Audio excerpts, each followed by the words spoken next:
Thank you. Thank you. എന്റെ രാജുവിനെ ഓർത്തതിന്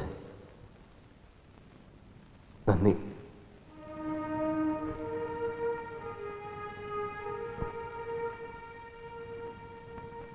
He was my only son. അവന് വേണ്ടിയാണ്,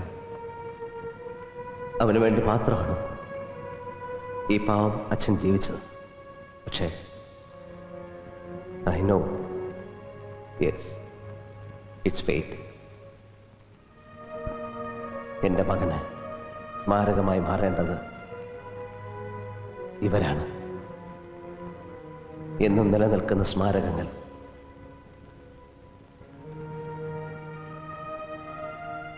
മരിച്ചുപോയ എന്റെ മകന്റെ സ്ഥാനത്താണ് ഈ 4 പേരെ, 4 മക്കളെ ഞാൻ നിങ്ങൾക്ക് തിരിച്ചു തരുന്നത്.